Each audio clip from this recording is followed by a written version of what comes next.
This season's MVP race is coming to the wire and has been interesting and odd to say the least. In one of the more peculiar years of NBA basketball, the MVP race doesn't have a consensus favorite as we're coming down to the last day of regular season play. From Joel Embiid and Nikolajokic carrying the Sixers and Nuggets franchise, Giannis showing that he is the best player in the world, Luka stuffing the stat sheet making history once more, to Devin Booker leading the Suns to the best record in the league.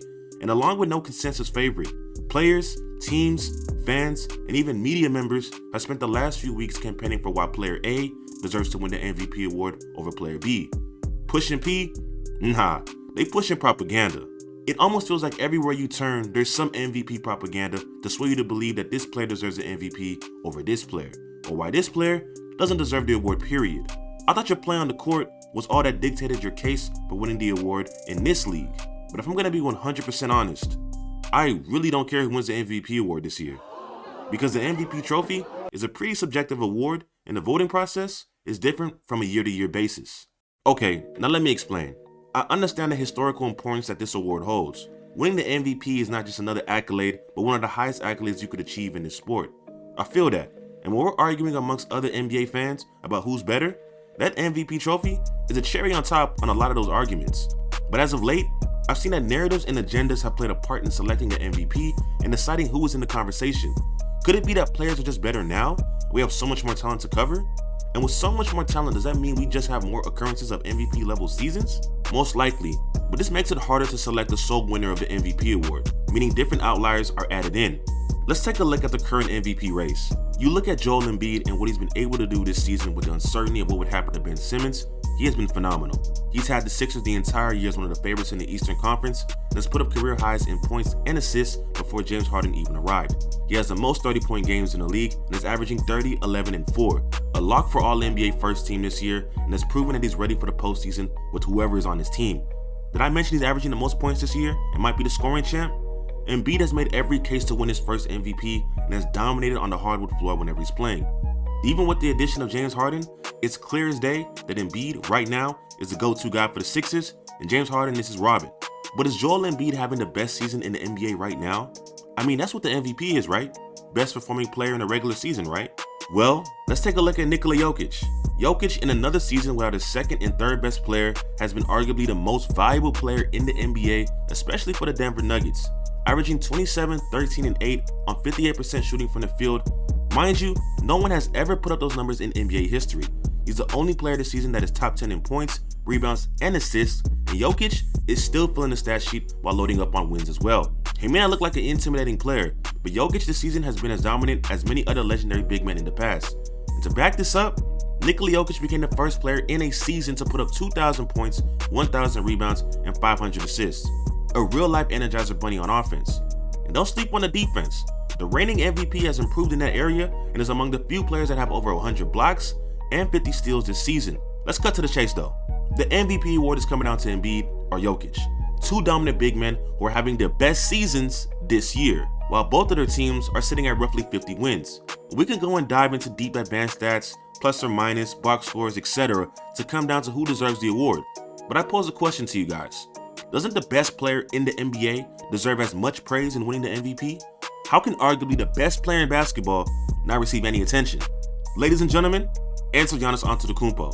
Now we know what Giannis has done over the past 3 years, and he's arguably the best player in basketball, freshly coming off his first championship and Finals MVP.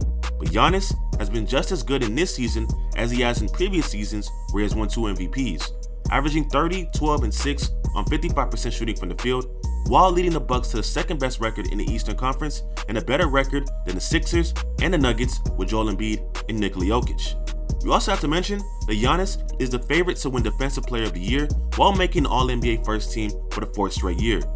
I'm not here to debate on if Giannis is the best basketball player right now, because he is, and the stats and the on-court performance prove it. I'm just highlighting that the best player in the NBA has to have a shot at winning the MVP if they've been just as dominant as the top leaders for the award, right? Or are we giving Giannis the LeBron effect, where we know he's the best player in the league, but have voter fatigue of seeing him win the award? The same can be said about Luka Doncic. Now, I don't think he's the best player in the league by any means, and maybe in a few seasons he might be, but this year, he's averaging 28, 9, and 9 and is top 5 in points and assists this year, and is the only player in the NBA with a stat line of 28, 8, and 8. Like Nikolajokic has no all-star teammate, and technically his best teammate was traded this season at the trade deadline, and he still led the Mavs to the most wins since their championship season in 2011.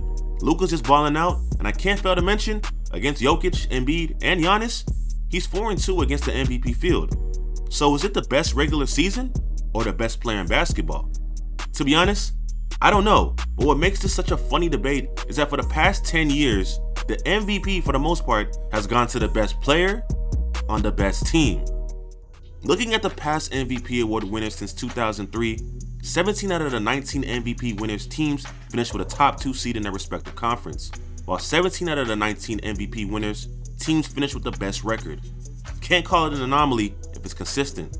The best player on the best team in most cases wins the most valuable player award, which is redundant and confusing if you ask me. But if we go by that logic, then Devin Booker most certainly has a shot at winning MVP, even though many don't think he should, myself included, leading the Suns to the best record in franchise history while putting up 27-5-5.